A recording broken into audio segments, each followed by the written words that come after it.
Então, o pessoal do louvor me ajudou bastante, cantou bastante sobre o Espírito Santo hoje, e eu vou, durante uns domingos, vou estar falando com vocês sobre o Espírito Santo.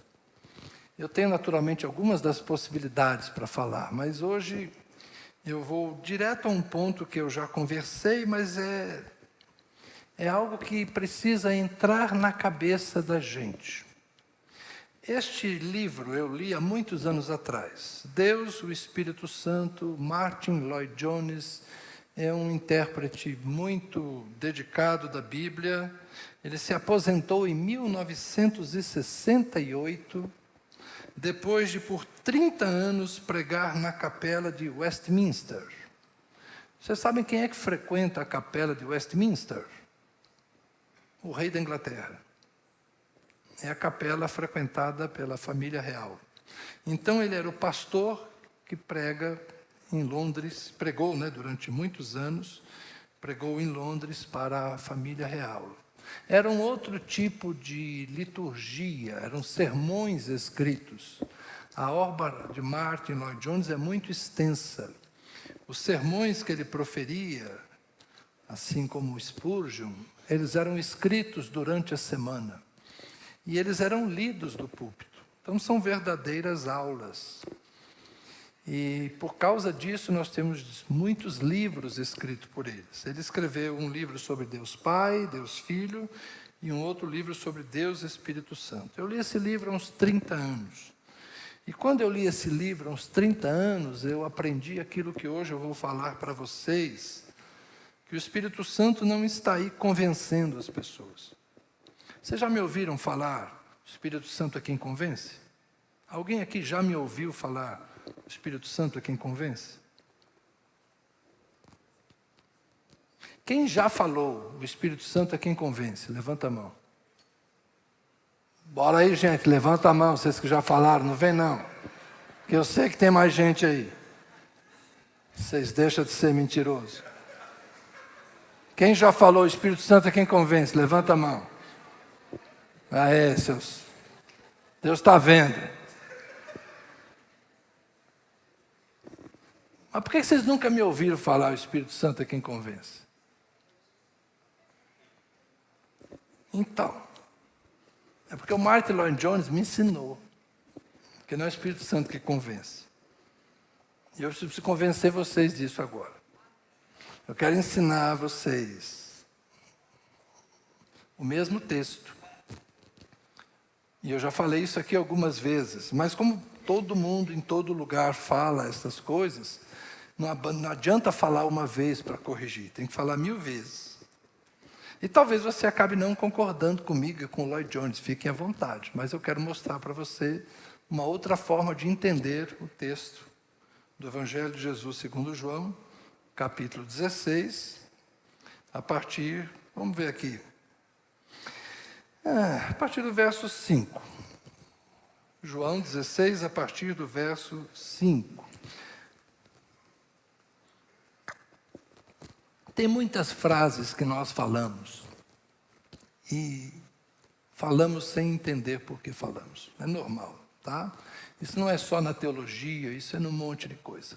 Nós temos um monte de achismos, e os ditos populares, e os pensamentos, o senso comum. Então, isso é normal. O convite a refletir é para a gente pensar e analisar. Tá bom? Não é, então, uma crítica, é apenas uma reflexão. Estejam à vontade para acolher nos corações. Diz o texto assim: Jesus está falando com os discípulos no cenáculo, durante aquela noite em que ele celebrou a ceia. Mas agora, vou para junto daquele que me enviou. E nenhum de vocês me pergunta, para onde o Senhor vai? Pelo contrário, porque eu lhes disse essas coisas, a tristeza encheu o coração de vocês. Mas eu lhes digo a verdade, é melhor para vocês que eu vá. Porque se eu não for, o Consolador não virá para vocês. Mas, se eu for, eu o enviarei a vocês. Quando ele vier, convencerá o mundo do pecado, da justiça e do juízo. Aí, pastor, está escrito aí, ó. Quando ele vier, convencerá. Calma. Do pecado, porque eles não creem em mim. Da justiça, porque vou para o Pai, e vocês não me verão mais. Do juízo, porque o príncipe deste mundo já está julgado. Tenho muito para lhes dizer, mas vocês não o podem suportar agora. Porém, quando vier o Espírito da verdade, ele os guiará em toda a verdade. Ele não falará por si mesmo, mas dirá tudo o que ouvir. Olha que interessante. Dirá tudo o que ouvir e anunciará a vocês as coisas que estão para acontecer. Ele me glorificará porque vai receber do que é meu e anunciará isso a vocês. Tudo o que o Pai tem é meu, por isso eu disse que o Espírito vai receber do que é meu e anunciar isso a vocês. Amém. Obrigado, Senhor, por tua palavra lida. Dá-nos graça para dela nos apropriarmos e dela aprendermos em Cristo. Amém. Jesus está aqui falando com seus discípulos, preparando-os para a ausência dele. Nos últimos anos, eles haviam estado numa convivência integral. O tempo todo o tempo, Jesus e seus discípulos. Dormindo, acordando, caminhando juntos. Era uma vida tranquila para os discípulos, porque eles tinham a segurança de estar com Jesus. Estar com Jesus tornava as coisas muito fáceis. Quem de nós não lembra daquela canção? Com Cristo no barco tudo vai muito bem. Vai muito bem. Vai muito bem. Bum. Com Cristo no barco tudo vai muito bem. E passa o temporal. Andar com Jesus é fácil. Quando não tem pão, ele multiplica. Quando tem um endemoniado bem encapetado assim, que não sai, a tal da legião, Jesus resolve. Quando alguém faz uma pergunta difícil, você fala, o mestre está ali. Era bom ter Jesus por perto, porque Jesus resolvia todos os problemas difíceis. Mas Jesus agora está dizendo aos seus discípulos, então, galera, estou comunicando a vocês que está chegando a hora, da qual eu já falei tantas vezes, que o Filho do Homem seria entregue às autoridades, ele vai ser morto, ao terceiro dia vai ressuscitar. Então, está chegando a hora. E os discípulos estavam sendo preparados nesse momento para uma informação que é nova para eles. Eu vou para o Pai, mas eu vou enviar o Consolador. Consolador, aqui é a palavra paráclito, é aquele que está ao lado. Alguns gostam de comparar com o advogado de defesa. É aquele que, quando você está sendo inquirido, quando você está sendo acusado, ele está ao seu lado para te defender. Então Jesus está dizendo, eu vou, mas vocês não estarão sozinhos. Eu estou enviando o Consolador, estou enviando o amigo, estou enviando o apoio, eu estou enviando o suporte, eu estou enviando aquele que vai guiar vocês, aquele que vai orientar vocês, aquele que vai dar a vocês aquilo que é meu. Eu vou estar com vocês ainda, porque eu vou falar com ele. E ele vai falar para vocês. Eu vou confiar a ele e ele vai entregar a vocês.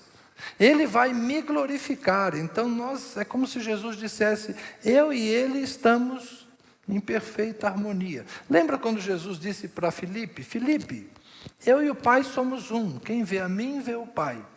É mais ou menos a mesma coisa que Jesus está dizendo. Eu vou, mas o Espírito vem. E ele é como eu. Ele estará com vocês e será como se eu ainda estivesse com vocês. E é por isso que na versão de Mateus, quando Jesus fala, vão e façam discípulos de todas as nações, eu estou com vocês até a consumação dos séculos, eu estou com vocês até o fim da história, eu estou com vocês até o último dos dias. Jesus talvez estivesse dizendo, o Espírito vai permanecer com vocês.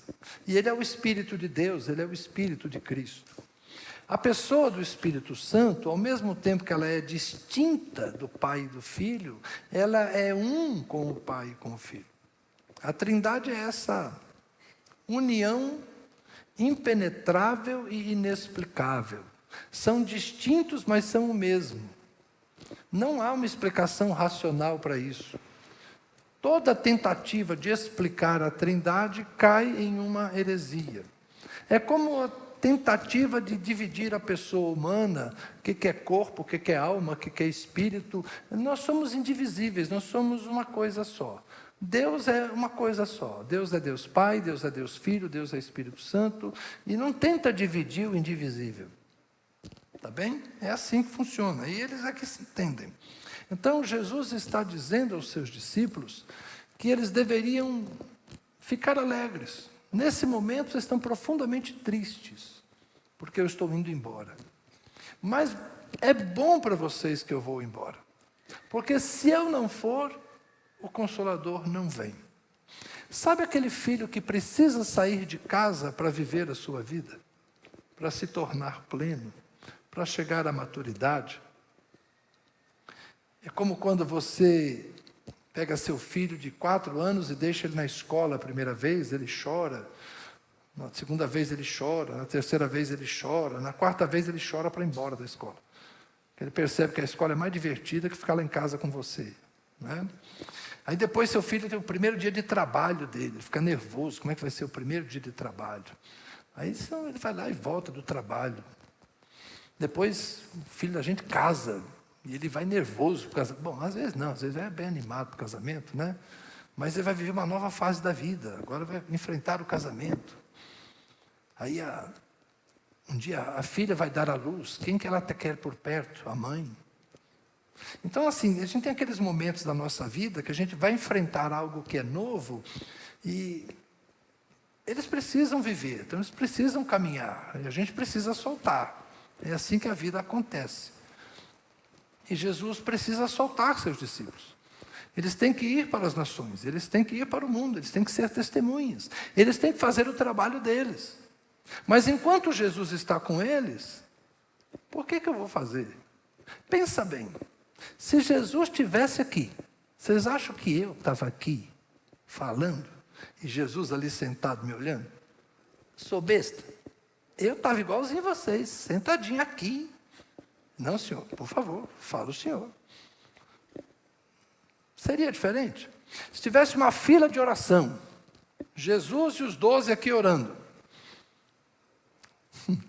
Bom, a fila de Judas, ninguém ia querer nem participar. Ele está queimado. Mas digamos assim, né? Tem Jesus e tem 3 discípulos. Para que fila você iria? Não tem jeito, né? Então, quando Jesus estava presente, Jesus é um imã. Ele é um Júpiter com a gravidade tão pesada que ele atrai tudo. É preciso tirar esse corpo gravitacional tão pesado para que os outros consigam, então, existir. Então, quando Jesus fala, é melhor para vocês que eu vá. E é melhor para vocês que Ele venha. Porque Ele, o Consolador, vem para se repartir em todos. E essa é a diferença.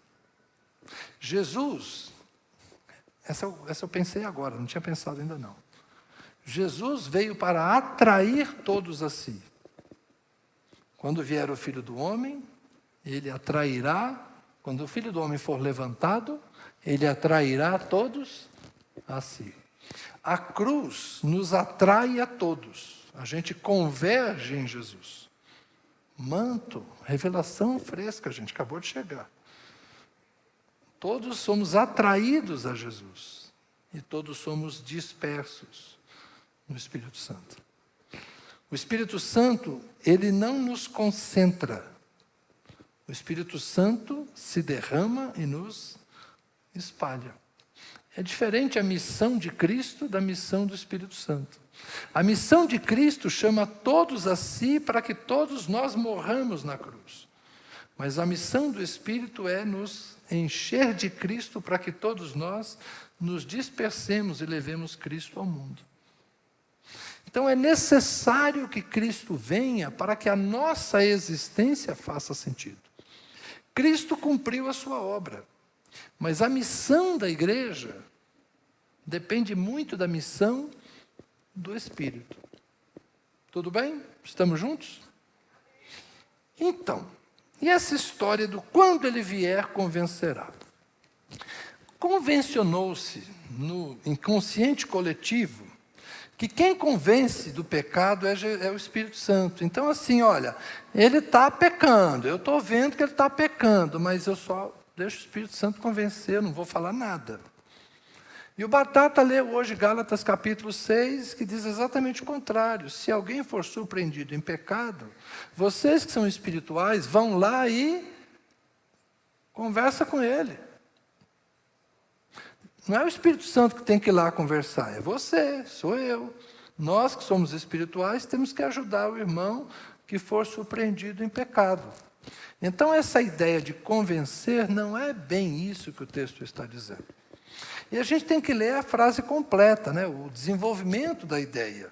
Jesus fala, quando ele vier, ele convencerá o mundo do pecado, da justiça e do juízo. E o verso 9, ele vai explicando, do pecado porque eles não creem em mim. Qual é o pecado? O pecado de não crer em Jesus. E de quem Jesus está falando? Jesus está falando das pessoas daqueles dias. Da Jerusalém dos seus dias, dos galileus dos seus dias, que ficavam perguntando, ele é o Messias ou não é? Ele é ou não é? Será ele o Cristo? Porventura o Cristo viria da Galileia? Da Galileia não surgiu nada que preste?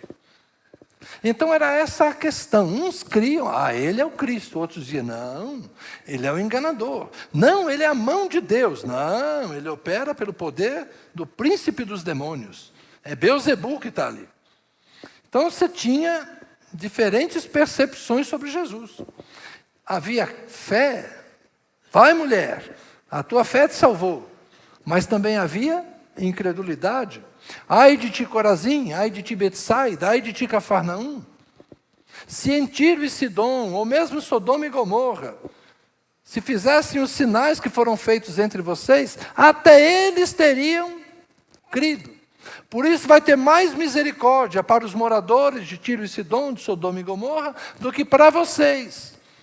Porque vocês tiveram a oportunidade de crer e não crer. Então a incredulidade era muito presente também nos dias de Jesus. Mas havia uma profecia. Lembra de João Batista? Eu venho batizando com água, depois de mim vem aquele que batizará com o Espírito Santo. Então quando Jesus fala, quando ele vier, ele convencerá o mundo do pecado de não terem crido em mim. Por quê? Porque no dia de Pentecoste, não é que é uma ação que o Espírito Santo todo dia está convencendo. Vai, cara, acredita. Bora, Israel, acredita, meu filho. Vamos, acredita. Robson, acredita, Robson. Shirley, acredita. Não. Wesley, acredita. Não, o Espírito Santo não está fazendo isso. O dia de Pentecoste, quando o Espírito Santo veio, aquela multidão que foi para o lugar, porque houve um grande estrondo, e quando eles chegaram naquele cenáculo, viram como que línguas de fogo repartidas sobre aqueles cerca de 120 homens e mulheres que estavam ali reunidos, e eles estavam falando em outras línguas as maravilhas de Deus, de modo que as pessoas compreendiam que aqueles galileus, às 9 da manhã, estavam falando coisas no idioma que não era deles, mas sim dos seus ouvintes. E eles falaram, como é que esses galileus estão falando na nossa língua materna? E nós compreendemos. E a gente sabe que ali Pedro se levantou e disse, esses homens não estão bêbados, é o Espírito Santo, conforme profetizou Joel, nos últimos dias derramarei do meu Espírito sobre toda a carne. E naquela hora, cerca de 3.000 se batizaram e receberam o Senhor. Então, o ato o momento, o fato da descida do Espírito Santo foi um sinal incontestável para o mundo, para as pessoas daquele dia. Jesus é o Messias. Jesus é o que batiza com o Espírito Santo. Percebam, essa interpretação de Martin Lloyd Jones, eu pactuo com ele. Então, não é que ao dizer Jesus, quando ele vier, ele convencerá o mundo do pecado, ele não está dizendo que ele vai passar a vida toda convencendo pessoas. Não. O momento em que ele vier será uma prova cabal. O momento em que ele vier será uma prova convincente de que vocês, ou eles, o mundo, deveria ter crido em mim. Consegui ser claro? Deu para entender? Não precisa concordar. Estou perguntando se você entendeu. Concordar é outro processo, demora mais. Então, essa é a tese do Lloyd Jones, que a descida do Espírito Santo, o momento de Pentecoste, era uma prova definitiva de que Jesus é o batizador com o Espírito Santo. Por isso a frase seguinte, da justiça, porque vou para o Pai.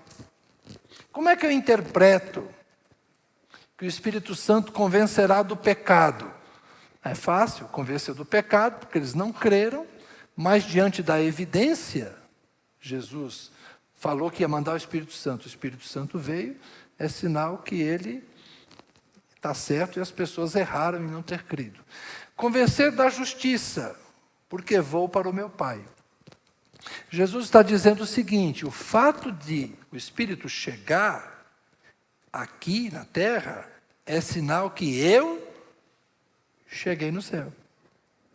Porque quando eu chegar no meu Pai, eu vou mandar o Espírito. Então é uma prova da justiça de quem? De Jesus. Quem é Jesus? O justo. Jesus é chamado de o justo. Quando Paulo é inquirido, ou é quando Estevão, alguém lá diante do Sinédrio fala, Jesus, o justo, acho que é Pedro mesmo, capítulo 4 de Atos. Jesus, o justo, a quem vocês crucificaram. Vocês condenaram Jesus como um blasfemo. Vocês condenaram Jesus como um herege.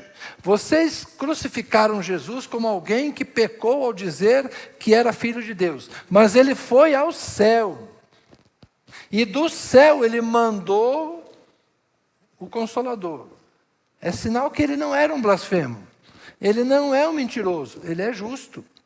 Ele é o Santo de Deus. Ele é o Cordeiro de Deus que tira o pecado do mundo. Ele chegou ao céu. Lugar que ninguém havia chegado. A gente pode discutir Elias, Moisés, mas é muita coisa para uma noite só. Então, vamos lá. Jesus chegou ao céu. Então, convencerá o mundo da justiça. Da justiça de quem? Da justiça de Jesus. Jesus é justo. Então, ele é verdadeiramente o Messias que batiza com o Espírito Santo. Ele é justo porque eu vou para o meu Pai. Lembra de Jesus ressuscitado? Maria tenta segurá-lo e ele fala assim, Maria, larga o meu pé, mulher, ainda não fui para o meu Pai. Eu preciso subir ao Pai. Essa coisa maravilhosa de Jesus inaugurar, como escreve o autor de Hebreus na sua bela poesia, ele nos inaugurou um novo e vivo caminho pelo corpo da sua carne. Ele chegou ao céu por meio do seu sacrifício na cruz e foi exaltado no poder da ressurreição. Então, o fato do Espírito Santo descer é uma prova de que Jesus era justo. E é uma prova do juízo, porque o príncipe deste mundo está condenado. O que Jesus vai dizer quando sobe aos céus, lá em Mateus 28, 19 e 20? Todo poder me foi dado nos céus e na terra. Lembra aquela frase antiga, o mundo jaz no maligno? O mundo está no maligno? Agora não está mais. O mundo agora é de Jesus. O mundo tem um novo dono. E o dono é Jesus. Todo o poder lhe foi dado nos céus e na terra. Jesus tem o domínio sobre tudo e sobre todos. O príncipe deste mundo já está julgado, já está condenado, não foi ainda executado. O Apocalipse, na sua poesia, vai dizer o lago de fogo preparado para o diabo e seus anjos. Mas a gente entende que o juízo já está determinado. Por quê? Porque em Cristo somos mais do que vencedores, por Jesus Cristo nosso Senhor. A vitória já foi conquistada. Paulo aos Colossenses dizendo que na cruz Jesus expôs os principados e potestades à vergonha. Então Jesus já venceu, Jesus já é o Senhor. Portanto, o príncipe deste mundo, ou os príncipes deste mundo, os governos deste mundo já estão condenados. Condenaram Jesus. Aqueles que condenaram Jesus achavam-se detentores de poder. Quando Pilatos fala para Jesus, você sabe que eu tenho autoridade para deixar você viver ou para deixar você morrer? E Jesus fala assim, você não tem autoridade nenhuma assim do céu. Você não tem autoridade sobre mim. Se eu quisesse, eu chamaria 2 legiões de anjos. Então, o que Jesus está dizendo para Pilatos? Você pensa que é você que está controlando a situação? Você pensa que é você que está decidindo o meu destino? O meu destino está sendo traçado por mim e por meu Pai. Jesus não foi submetido a nada que ele não quisesse. Não houve nada que escapasse ao controle do próprio Jesus. Ele foi como ovelha muda para o matadouro de livre e espontânea vontade. Tem coisas que eu não sei até que ponto entra a permissão de Deus, a malignidade humana, até que ponto aquela cena tão cruenta e violenta foi desenhada por Deus, ou ela foi apenas tolerada por Deus, e os homens fizeram com Jesus aquilo que eles quiseram. Eu não sei traçar esses limites, mas uma coisa eu sei: em momento algum Jesus perdeu o controle sobre sua própria vida. Até a sua morte, Jesus fez tudo o que quis e aceitou a vontade do Pai, como eles dois sempre se entenderam. Eu já disse para vocês que, para mim, a frase final, está consumado, não é exatamente uma declaração de missão cumprida, mas é um pedido de socorro. Quando Jesus, ao ver todas as profecias cumpridas, o Salmo 22, que descreve a crucificação, e outros trechos dos Salmos que, de certa forma, fazem alusão à morte de Jesus, Isaías 53, quando Jesus vê tudo aquilo cumprido e na sua agonia, na sua dor, ele fala, está consumado, nas tuas mãos entrego o meu espírito. Para mim é um pedido de ajuda. É como alguém que diz, Pai, basta. Chega. E o Pai não desprezou, é o Salmo 22, o Senhor não desprezará o clamor do aflito. Jesus não foi desprezado quando na cruz ele disse, Pai, está consumado, nas tuas mãos entrego o meu espírito. E o Pai veio e recolheu o seu filho. A morte foi um alívio ali para Jesus. E a ressurreição foi a glória. Então, o príncipe deste mundo já está condenado porque Jesus venceu a morte, venceu o pecado. E a cruz, não pensem vocês que na cruz o diabo ficou feliz. Eu já contei para vocês, eu achava engraçado quando o pessoal da Jocum fazia aquelas pecinhas, né, de festa no inferno porque crucificaram Jesus. Não. O diabo sabia que Jesus morrendo na cruz, o destino dele estava selado. O diabo tentou fazer Jesus descer da cruz. As pessoas falavam, você não é o filho de Deus? Desce daí. Salvou aos outros, salva-te a ti mesmo. A tentação para Jesus era mandar todo mundo para o espaço. Em vez de orar, Pai, perdoa, porque não sabem o que faz, ele falou, Pai, aquela legião lá, manda agora. chega. Jesus podia ter virado o jogo. A tentação para Jesus era não aceitar o sofrimento. Mas Jesus aceitou o sofrimento. E o diabo, ao ver que Jesus foi fiel até a morte, e morte de cruz, o diabo soube que ali ele foi vencido. Ali. Quando Cristo se humilha, o profeta diz, quando Deus desnudou o seu braço, é a crucificação. Deus desnudou o seu braço. Quando ele pareceu fraco, ali é que ele estava sendo forte. É muita informação para uma noite só, né? Mas o Espírito Santo, quando ele veio no dia de Pentecoste, ficou evidente para aquelas pessoas. Nós deveríamos ter crido que ele é o Filho de Deus. Ficou evidente para aquelas pessoas. Ele é o justo. Ele chegou na presença do Pai. E ele enviou o Espírito. Ficou patente para as hostes espirituais da maldade. O universo agora tem um novo dono. E o nome dele é Jesus. É isso que a chegada do Espírito Santo significa. A vitória de Cristo.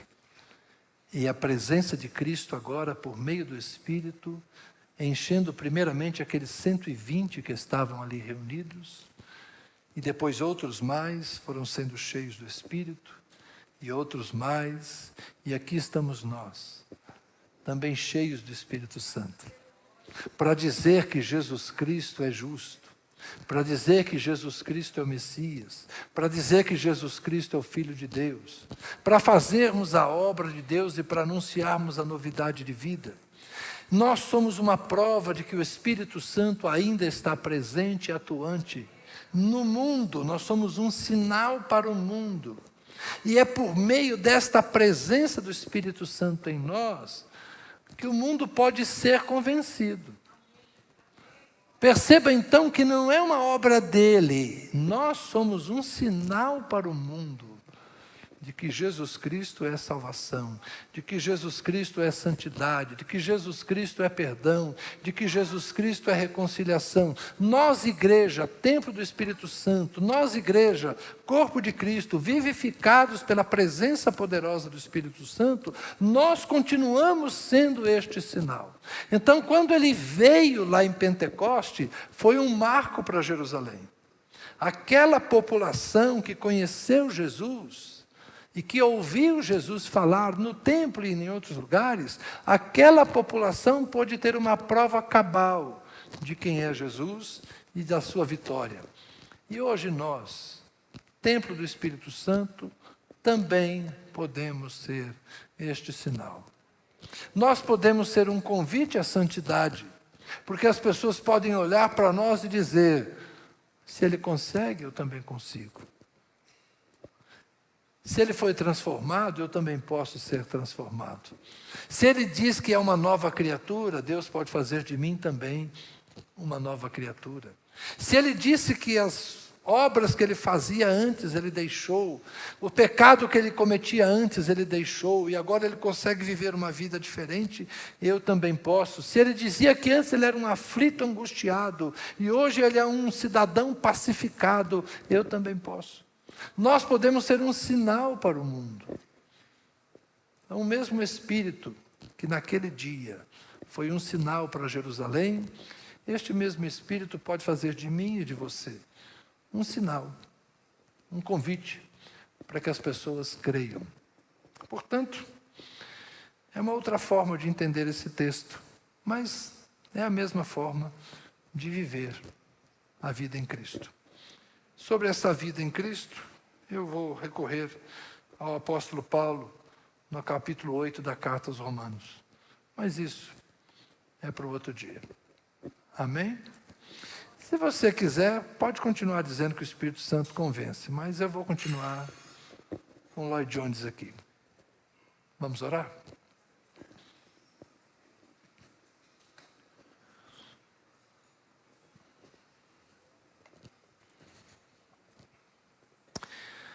Obrigado, Senhor Jesus. a tua ausência e a tua presença em espírito foram uma experiência transformadora para aqueles discípulos. Eles tiveram o privilégio de ter o Senhor com eles, amanhecer ao teu lado, adormecer ao teu lado.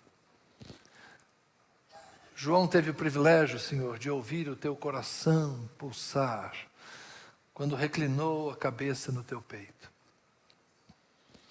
Ah, Senhor, eles foram privilegiados e nós temos uma santa inveja daqueles homens e mulheres que partilharam a tua existência, o tempo da encarnação.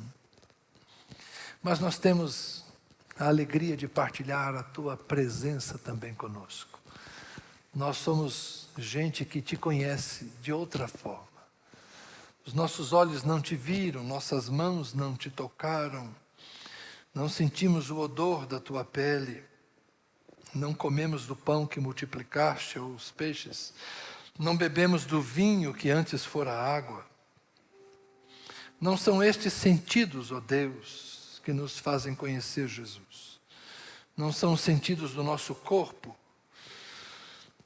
mas é o nosso espírito, que foi tocado pelo Espírito de Cristo. São os nossos olhos da fé que foram iluminados pela presença de Cristo.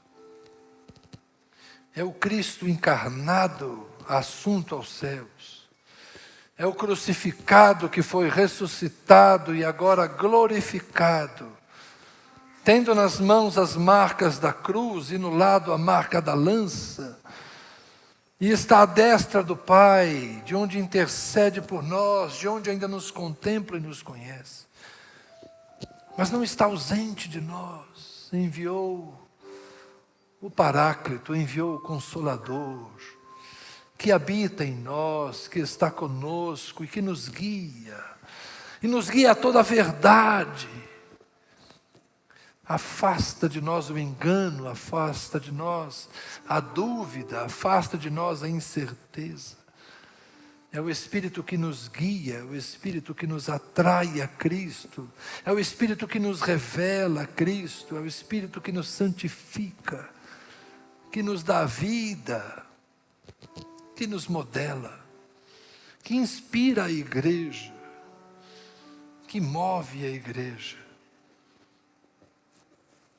Senhor, como eu preciso da graça do Senhor para compreender a dimensão profunda desta relação entre o Espírito e a igreja. Nós somos o reflexo do Cristo encarnado nos nossos dias, porque o Espírito que o movia é o Espírito que nos move.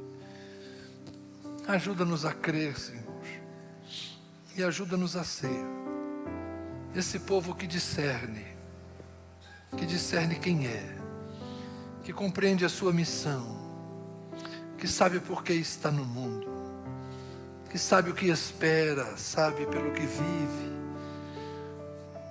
e que a gente possa ter, ó Deus, sensibilidade à voz suave do Teu Espírito Santo. Em nome de Jesus. Amém. Amém.